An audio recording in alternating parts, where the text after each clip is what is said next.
손 꼭 잡고 한번 인사했으면 좋겠어요. 잘 오셨어요. 비 오는 날에도 얼굴 보여주셔서 감사합니다. 하나님께서 기뻐하시고 복 주실 겁니다. 은혜가 임할 거예요. 그래서 또 한 번 합니다. 사랑합니다. 축복합니다. 고맙습니다.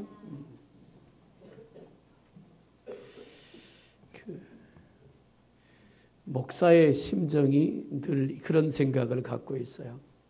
날씨가 좋으면 오늘은 누가 놀러 갈까 생각이 있고, 비가 오면 비 와서 안 오는 사람이 누가 있을까. 그래도 오늘 비 오는 이 아침에 여러분 모두가 주님 앞에 왔으니까 하나님 기뻐하심을 믿습니다. 또 여러분도 얼굴 보니까 처음 시작할 때 지금도 빈자리 많지만 다 어디 갔나 싶더니 그래도 많이 오셔서 용기 내서 또 설교하겠습니다. 성령께서 주시는 말씀에 축복이 있길 바랍니다. 한번 따라합시다. 하나님 앞에서, 다른 말로요, 따라합시다. 코람데오. 유명한 말인데요. 하나님 앞에서 그 말입니다. 오늘 그런 제목을 통해서 은혜가 임하게 될 줄로 믿습니다.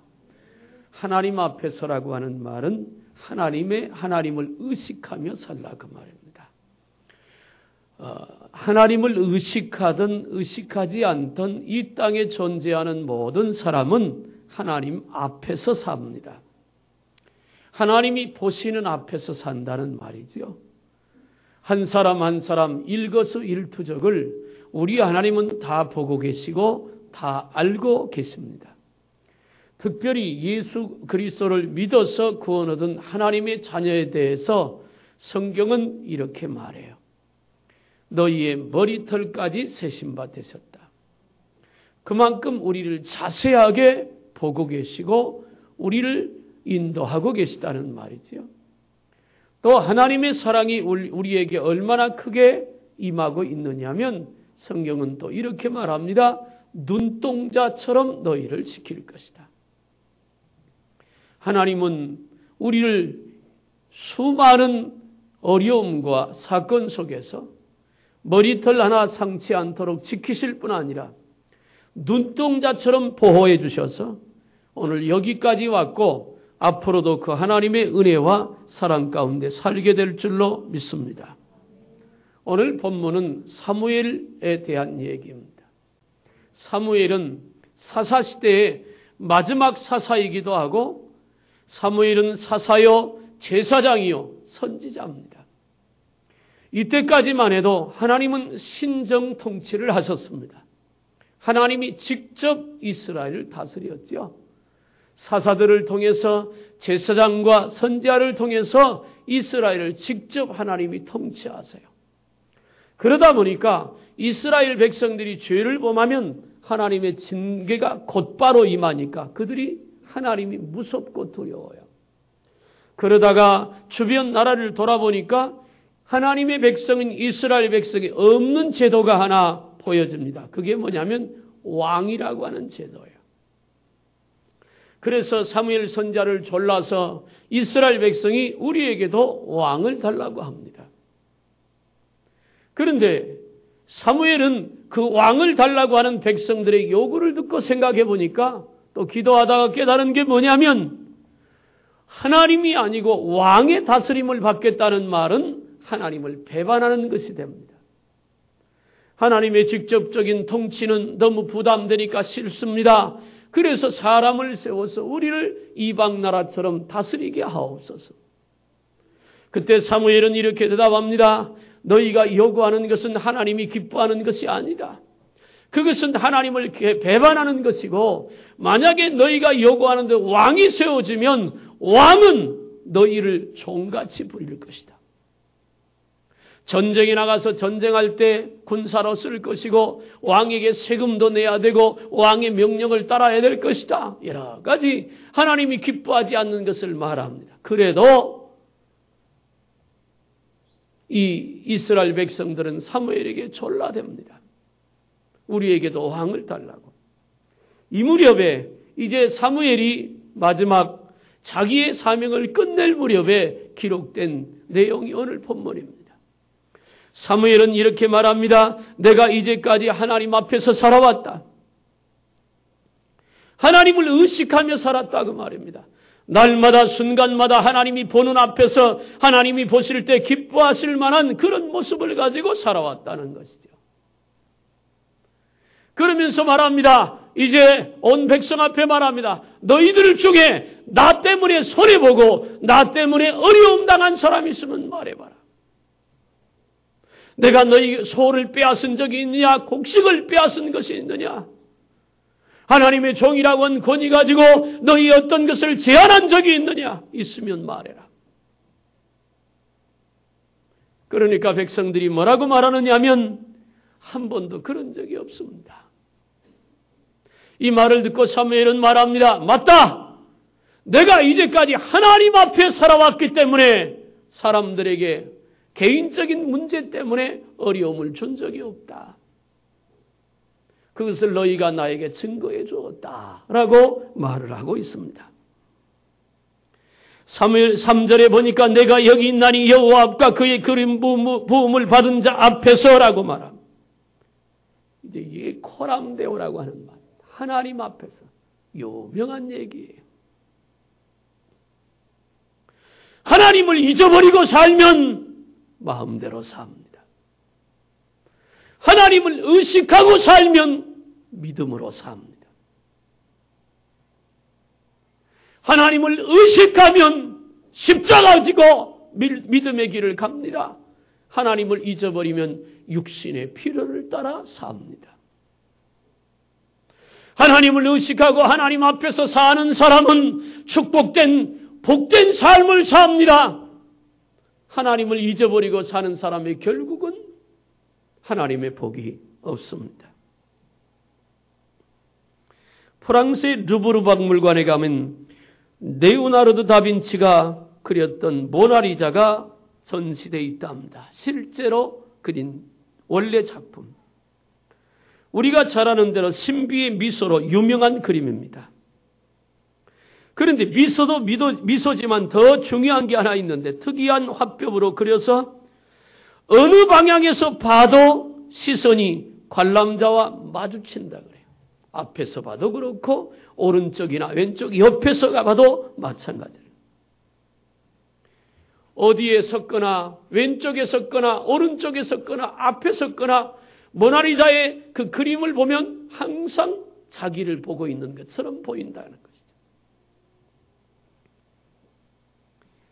하나님의 시선이 그렇습니다. 우리가 곁길로 가나 뒤로 가나 앞으로 가나 앉아있거나 섰거나 일을 하거나 놀거나 상관없이 하나님의 시선은 언제나 우리를 향하여 있는 줄로 믿으시길 바랍니다. 내가 혹시 주님을 잊어버려 거짓말할 때도 혹시 내가 주님을 떠나 죄를 범할 때도 아무도 보지 않는 곳에 있을지라도 우리 하나님은 우리를 보고 계시는 거예요.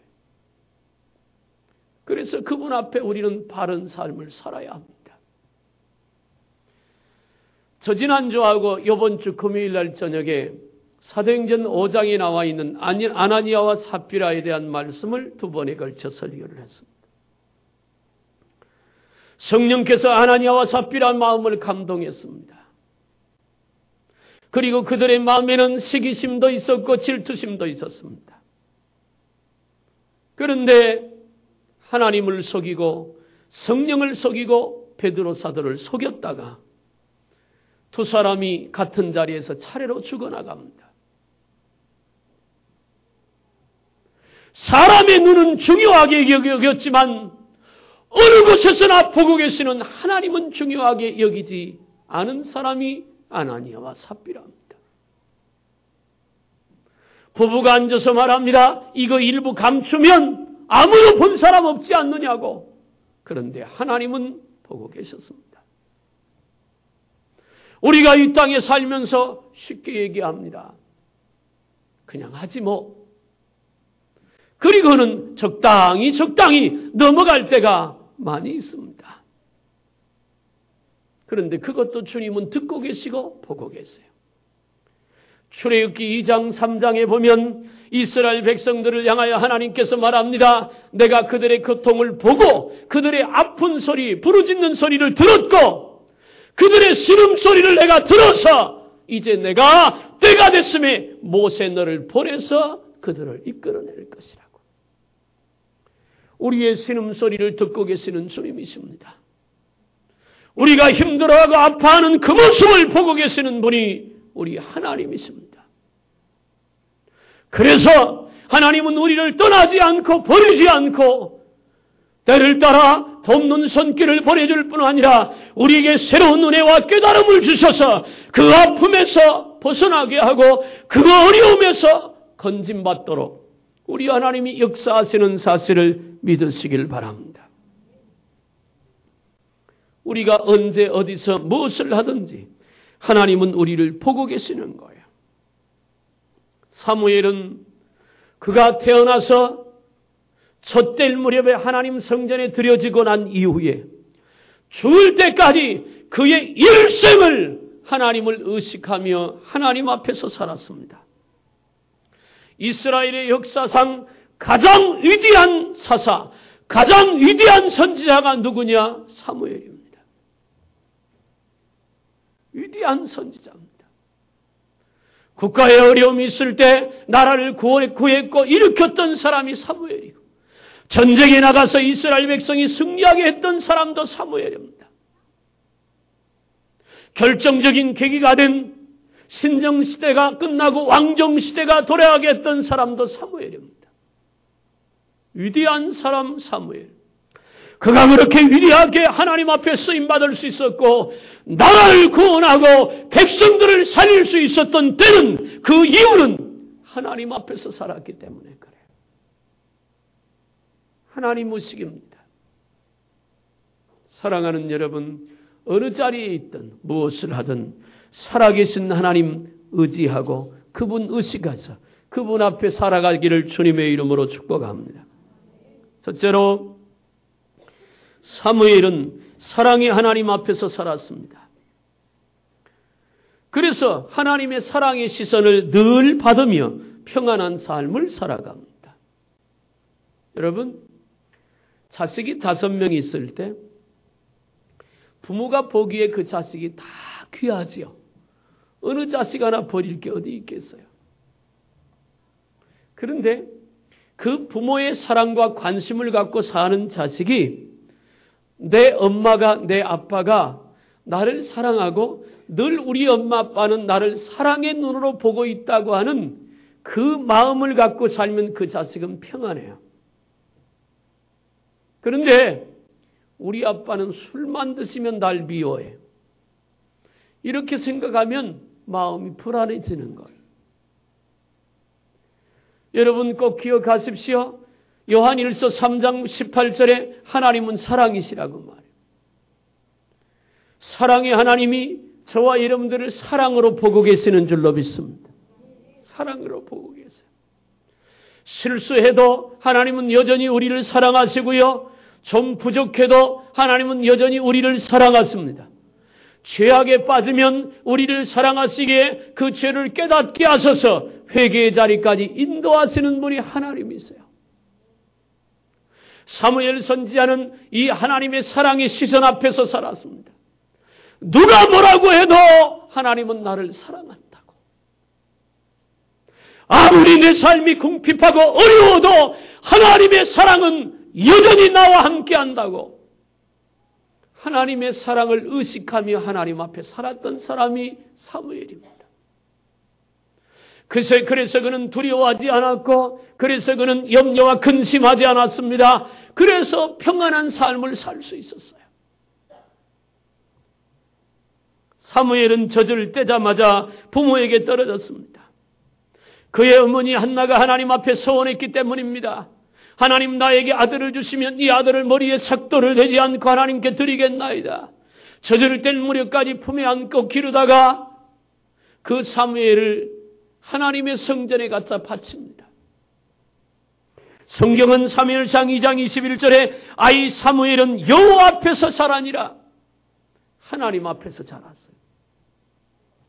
어려서부터 하나님 앞에서 자랐고 평생 동안 하나님 앞에서 사명을 감당했어요. 사무엘상 2장 26절에 보니까 아이 사무엘이 점점 자라며 여호와와 사람들에게 은총을 더욱 받더라. 사무엘은 자라면서 하나님의 사랑을 받고 하나님의 사랑의 시선 앞에 살았어요. 사랑의 하나님이 나를 보고 계시고 사랑의 하나님이 나와 함께 하시고 사랑의 하나님이 나를 인도하신다고 하는 이 의식이 깨어 있었고 살아 있었다는 말이지요. 그래서 그는 평강을 누릴 수 있었습니다. 시편 34편 15절에 여호와의 눈은 의인을 향하시고 그의 귀는 그들의 부르짖음에 기울이시는도다 말씀합니다. 사무엘은요, 순간순간마다 하나님이 사랑의 눈으로 나를 지켜보시고 나도 그 주님 앞에서 살아가니까 그 마음에 평안이 오고 안심이 있게 되는 것이지요. 하나님을 떠난 사람들은 마음이 불편해지기 시작합니다. 지난 주간에 새벽 예배 때 룻기서를 봤습니다. 엘리멜렉과 나오미의 가정에 불행을 봤습니다. 여호와로 말미암아 기쁨을 가지고 살았던 부부 엘리멜렉과 나오미입니다. 생명의 떡이 있는 베들레헴에서 살았습니다. 하나님을 의지하며 살았어요. 그런데 살다 보니까 그 땅에 기근이 와요. 영적인 기근이 찾아왔습니다. 그래서 여호와로 말미암아 기쁨을 누리고 살았던 이 부부의 마음속에 시험이 왔어요. 여기 살다가는 굶어 죽을지도 모르겠다. 더 풍성한 먹을 것이 있는 것이 어디냐 찾다가 모압 지방을 향하여 가게 됩니다. 하나님께 묻지도 않았습니다. 하나님이 인도받지 않았습니다. 순전히 자기의 필요를 따라갑니다. 육신의 눈을 쫓아가고 세상의 소리에 귀를 기울여 그쪽을 향해서 갑니다. 여러분, 우리가 예수 믿을 때 하나님의 시선을 의식하고 나를 향한 하나님의 사랑의 손길을 따라 가는 것이 승리의 길이지, 눈에 보이는 대로 내 삶에 필요한 대로 귀에 들리는 대로 따라가면 큰 어려움을 겪을 수 있어요. 엘리멜렉과 나오미는 그렇게 기련과 말론이라고 한 두 아들을 들이고 모압 땅에 가서 삽니다. 먹을 문제는 해결이 됐습니다. 그런데 그 가정에 불행이 왔습니다. 나오미의 남편은 병들어 죽었습니다. 기련과 말론이라고 하는 두 아들도 죽었습니다. 먹는 문제는 해결이 됐는데 그보다도 훨씬 더 크고 고통스러운 아픔이 그 가정에 찾아왔습니다. 어느 날 나오미가 생각합니다. 이게 아니구나. 그리고는 각오하고 결심합니다. 내가 고향으로 돌아가야지. 모든 걸 정리하고 둘째 며느리인 룻을 데리고 고향으로 돌아옵니다. 베들레헴에 가까이 오니까 베들레헴 사람들이 나오미를 바라보면서 저게 나오미가 아니냐? 기쁨으로 사는 여인이거든요. 그랬더니 나오미가 그 사람들을 향해서 말합니다. 나를 더 이상 나오미라 하지 마라. 나는 말하라. 나는 괴로운 여자다. 왜 그렇게 괴로운 아픔의 삶을 살아요? 하나님의 시선을 떠나 살았어요.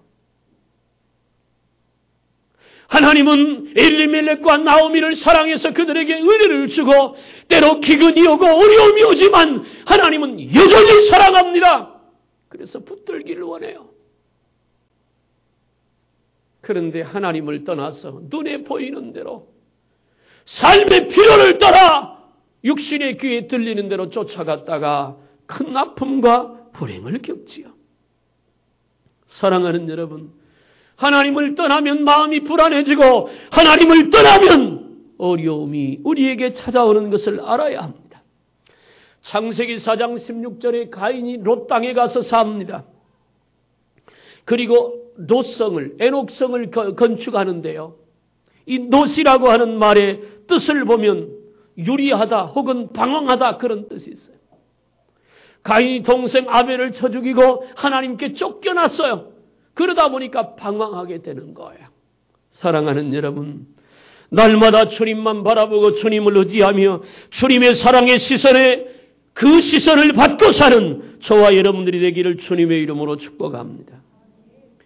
미국의 뉴 호프 커뮤니티 교회 부설 학교에 여교사 톰슨이라고 하는 여자 선생님이 있었습니다. 이 선생님이 5학년 아이들을 맡았습니다. 그 5학년 반에는 테디라고 하는 학생이 있었어요. 그런데 얘가 5학년이 됐는데 아이들과 잘 어울리지도 못하고 자주 멍한 얼굴로 앉아 있었습니다. 시험을 보면 죄다 다 틀립니다. 어느 날 선생님이 채점을 하다가 이상한 생각이 들어서 그 테디의 생활기록부를 1학년 때부터 생활기록부를 다 뒤져봤습니다. 1학년부터 이렇게 순차적으로 기록되어 있습니다. 1학년 착한 아이이고 장래성이 있어 보입니다. 2학년 조용한 아이인데 조금 폐쇄적인 것 같습니다. 어머니는 불치병을 앓고 있습니다.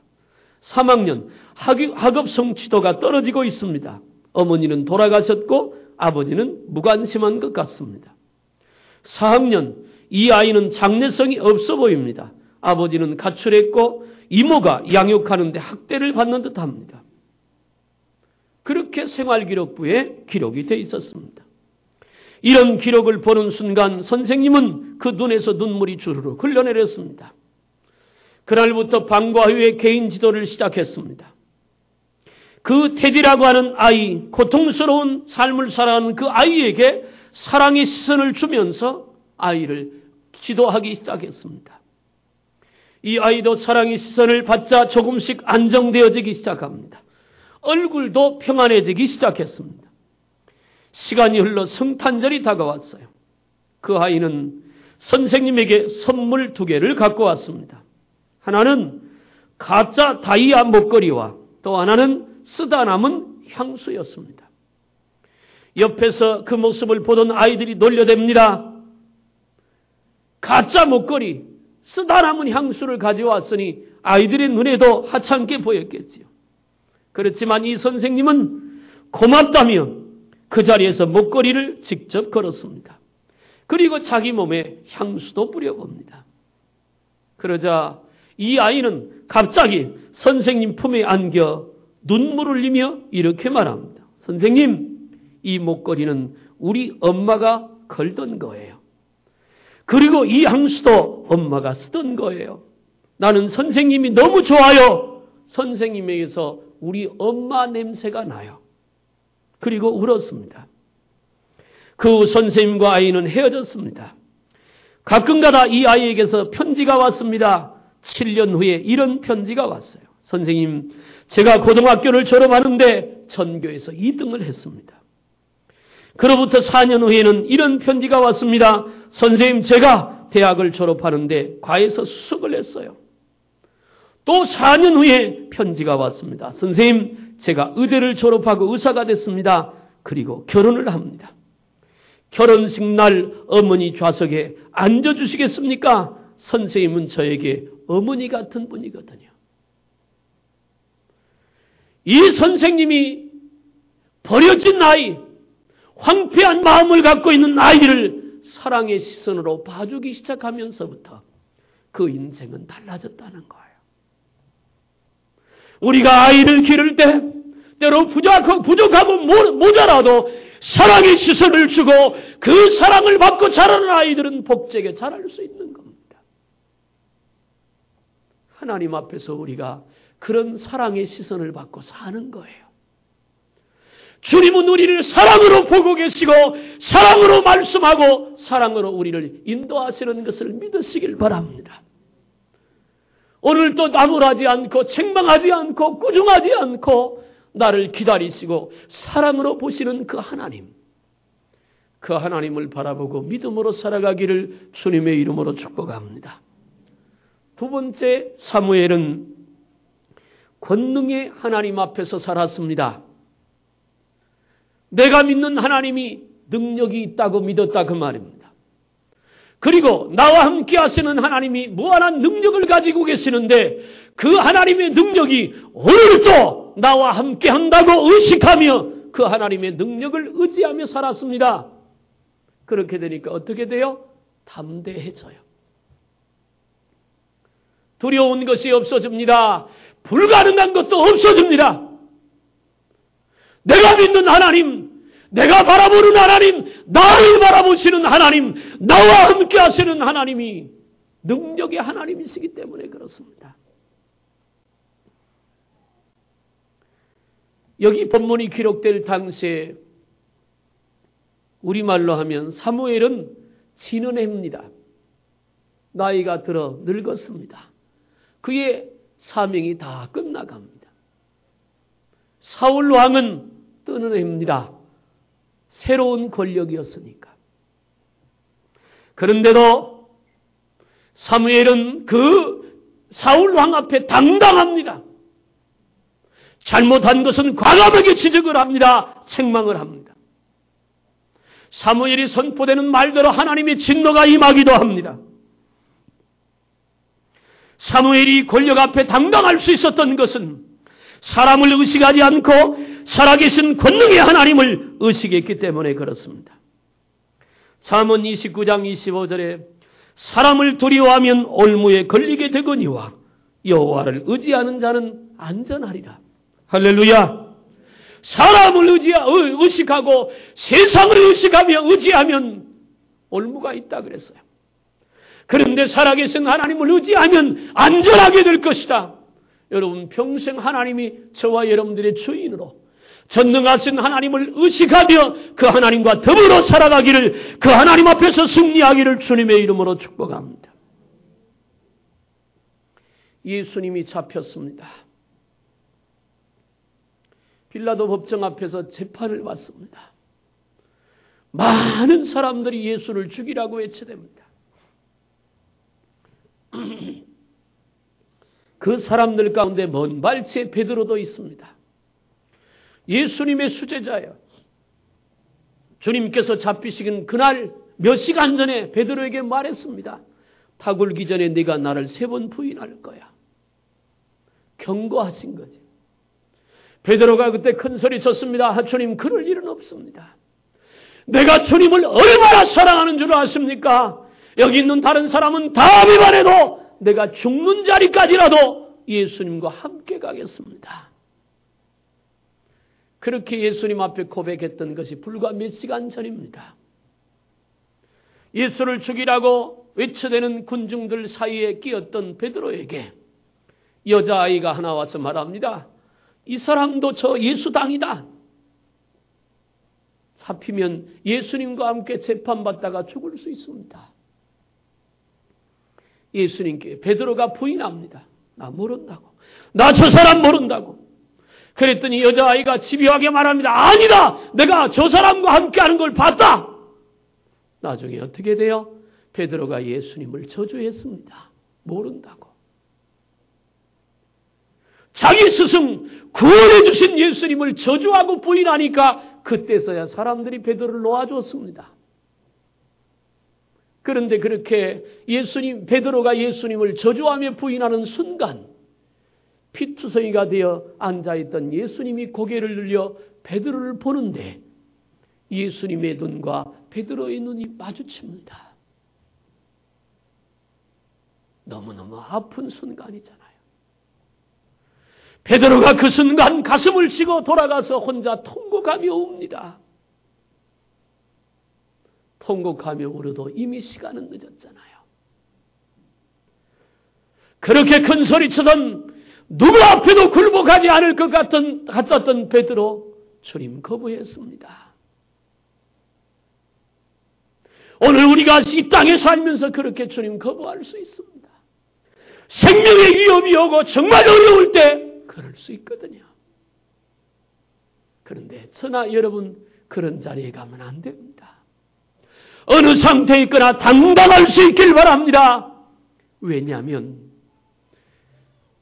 전능의 하나님이 나를 보고 계시기 때문에 내가 믿음을 지키고 내가 신앙을 지키면 그 전능의 하나님이 그 팔로 우리를 건지시고 지키시고 인도할 줄로 믿으시길 바랍니다. 사자굴 속에 던짐받았던 다니엘이 그렇습니다. 왕과 함께 권력은 쥔 자가 금신상 앞에 절하지 않으면 사자굴 속에 들여서 죽인다고 말했을 때 다니엘이 말합니다.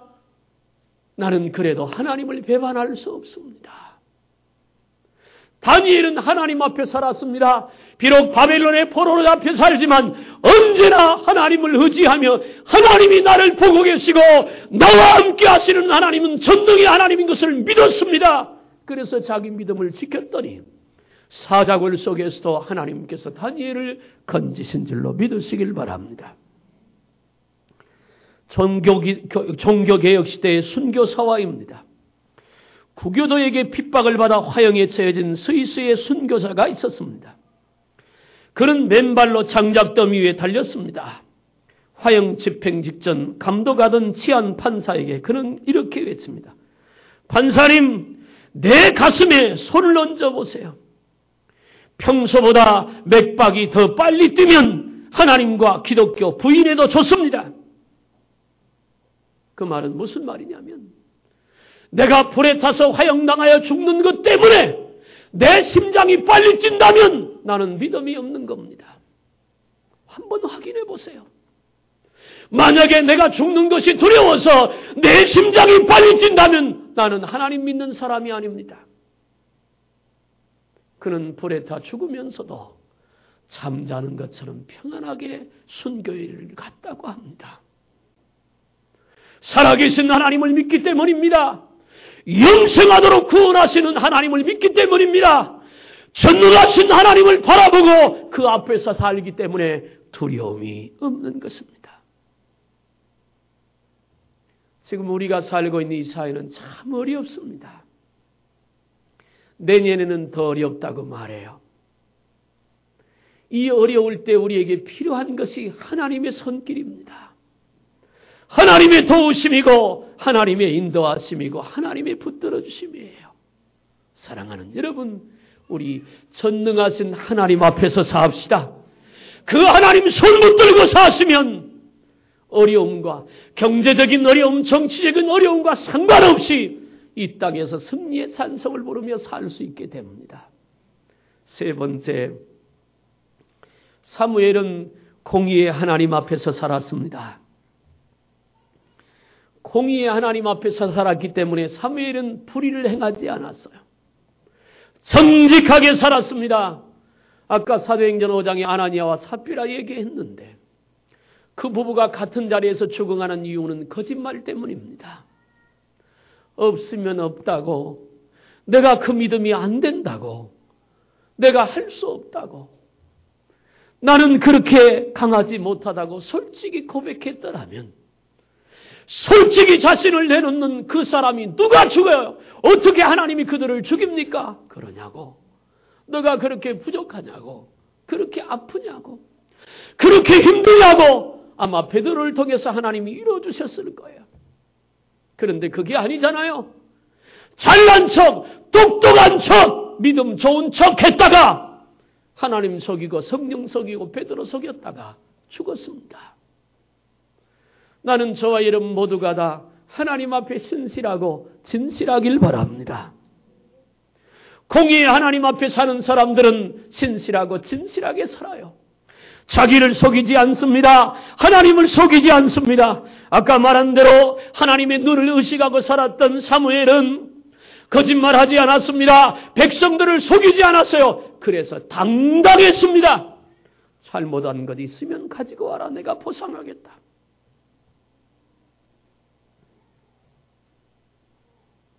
시편 11편 사전에 그의 눈이 인생을 통쳐가시고 그의 안목이 그들을 감찰하시는도다 말씀합니다. 사랑하는 여러분, 하나님의 눈을 속일 수도 없고 하나님은 속임받지도 않습니다. 다만 하나님의 눈은 사랑과 긍휼이 있어서 우리가 진실됨으로 하나님 앞에 서면 하나님은 우리를 받으시고 우리를 덮으시고 우리를 인도하시고 도와줄 것은 도와주시는 그런 하나님인 것을 믿으시길 바랍니다. 영국의 뉴캐슬 대학의 한 연구소가 흥미로운 실험을 하나 했습니다. 캠퍼스 내에 커피 자율 판매대가 있는데 자율 판매대를 해놓으니까 돈을 안 내고 커피를 가져가는 학생들이 많아졌습니다.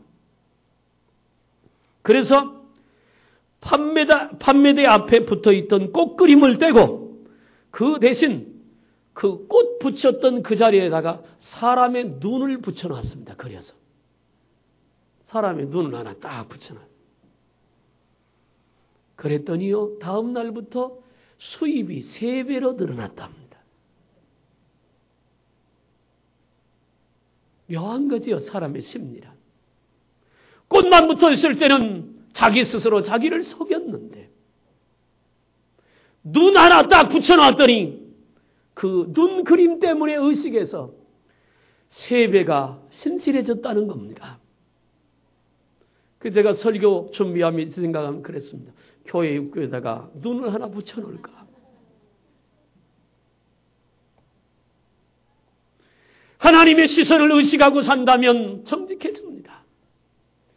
하나님이 지금 내 모습을 보고 계시다고 하는 이 의식을 갖고 살면 우리는 신실한 사람이 됩니다. 주먹은 가깝고 법은 멀다고.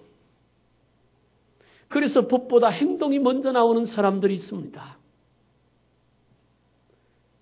우리 신앙생활할 때 그런 의식이 되면 안 됩니다. 하나님의 징계는 멀고 내 자유는 가깝다고 함부로 행하는 자가 되면 안 됩니다. 먼저 알아야 합니다. 내 모습도 아니 내 생각도 내 마음도 읽고 계시는 하나님 계시다는 사실을 알아야 합니다. 그래야 우리가 하나님 앞에 신실하고 진실하게 살 수 있습니다. 창세기 39장 9절에 요셉이 이런 말합니다.